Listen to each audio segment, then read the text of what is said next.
And I love this question. I will ask this question on a first call with a client because it tells you everything you need to know about whether or not that seller is serious. If I were to bring you an offer that you and Susan felt was fair and reasonable, and that buyer wanted to move in and say the next 30 days, would that work for you, or would that be too soon? If they tell you some nonsense like anything other than yes, absolutely, hang up the phone, honey, because they are not going to sell their home and they are not serious. And my job is to protect your equity for you and help you get every penny possible. It's highly, highly likely that not only are they going to hire you because you've created a relationship and they could tell you genuinely want to serve them and you're spending time with them, they also really want to sell the home. And it's a priority to them to get this done. So let's keep moving on. Question number 9. This is such a basic question, but for some reason, agents have a lot of trouble asking it. Hey, Bob, I can tell that I think I know what the answer to this question is, but rather than making an assumption, it's best that I just ask you. On a scale of 1 to 10, 1 being I could care less if it sells, 10 being, oh my goodness, why haven't you sold this yet? Where are you at? Now, you are going to have the inclination to talk because it's going to be an uncomfortable pause. Don't say a word. STFU, zippy the lippy.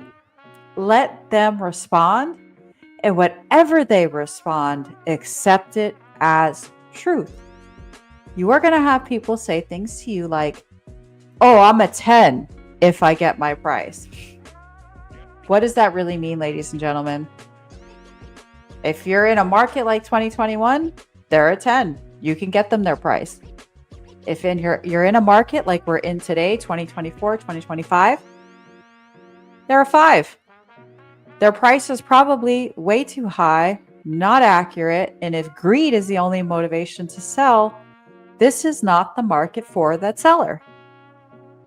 Their motivation is really a 5. Now, what if someone says something to you like, well, when I first put it on the market, I would say we were like an 8. We really want to get out to the country. We're really tired of the traffic. Heard what I said, tired. We're really tired of the traffic. We've had enough of this city life. But since we've been on the market for 6 months now and we just haven't gotten a result, I mean, we seem fine here. It seems all right. It's not hurting us to say. I don't know. I guess I'd say I'm a 6. Again, the number that they tell you may not be a reality.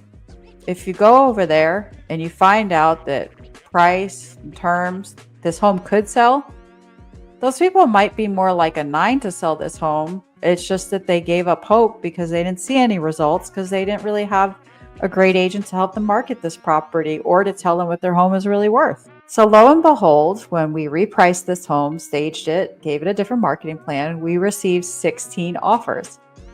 And you guessed it, guess where those offers ranged from? $370 to $415. So when people say things to you like we received a lowball, write it down. Do not talk about it any further. Just let the seller talk. And when you're able to truly go over with them in person the data of the neighborhood, then you all can self-discover together whether that offer was a real offer or if it truly was a lowball. And by the way, this happens in all price ranges.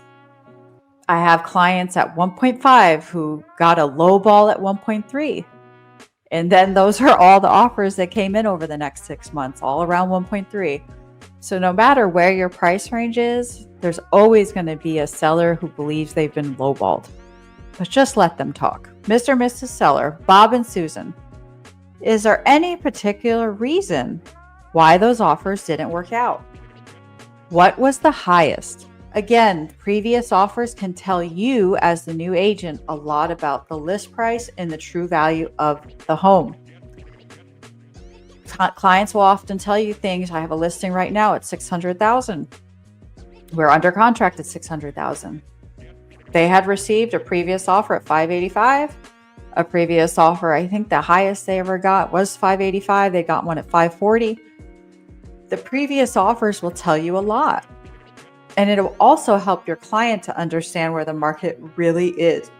So this is very important information for you to get and for you to just listen to and write it down.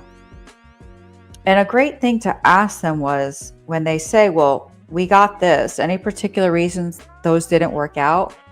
Sometimes what you're going to learn is truth. So what's a really common thing with a lot of sellers? Does every offer they believe that they receive come in writing? No. A lot of the times when you're speaking to a potential seller, whether it's expired, if it's for sale by owner, whoever you're talking to, those offers were verbals. They weren't actually qualified in writing. So as you ask more questions, the truth tends to come out and you're able to better advise and better discuss what's going on with the seller. And I love this question. I will ask this question on a first call with a client because it tells you everything you need to know about whether or not that seller is serious. Hey, Bob, let me ask you, if I were to bring you an offer that you and Susan felt was fair and reasonable, and that buyer wanted to move in and say the next 30 days, would that work for you or would that be too soon? That question right there will tell me everything I need to know about the other person on the phone. Serious sellers always respond like, heck yeah, you got one? Where are they at? Are they in their trunk? Are they coming? Those are the people that, let's go, we want them, let's get them signed up. When you have people say things to you like, well, I mean, the terms would have to make sense. I don't know. I mean, are they going to want my furniture? What do you mean by that? In 30 days. Those people are bullshitting. They are not real. They are just yanking your chain. Those are not serious sellers. If they tell you some nonsense like anything other than yes, absolutely, hang up the phone, honey, because they are not going to sell their home and they are not serious. Here's the part where you're going to get to handling objections about commission, about solar panels, about mortgages, finding out if they actually have enough equity to sell their home, right? We need to know that, especially in the market that we're in today. We need to know if these people have enough equity to actually traditionally sell their home, or if we need to refer them to a short sale specialist, or if they're already in foreclosure process. So, hey, Bob, at $800,000, it sounds like based on when you purchased this home, you should have a lot of equity in this property. And my job is to protect your equity for you and help you get every penny possible. So in order for me to prepare a net sheet to where you can see how much you're going to be able to walk away with, I do need to know if there's anything owed on this property. Do you have a mortgage left on this home? Yeah, Jess, it's almost paid off. We got about 180 left. Oh, wow. Okay. Lots of equity for me to protect then. I'm going to write that down. In some situations, like we have here in Texas, in areas that are overbuilt, we have some areas where builders are offering closeout sales to just get rid of homes that have been sitting, and resales of people who've just decided they don't like the area, people who need to move for whatever reason. They tend to not have enough equity because the prices of the homes have dipped and they owe more than the home is worth. So in those situations, you need to know what their mortgage payoff is, and then you're going to want to ask questions. Let me go through a scenario with you guys. So if I ask somebody who's negative equity, how much do you owe on this property? For example, I have a property in Forney. How much do you owe on this property? They told me $380. I said, okay, well, it looks like your last realtor tried to sell it at $350 and wasn't able to. What are we going to do? He said, well, I'm glad you asked. And I said, okay, have you talked with a short sale specialist yet? No, I haven't. Do you think that's possible for me?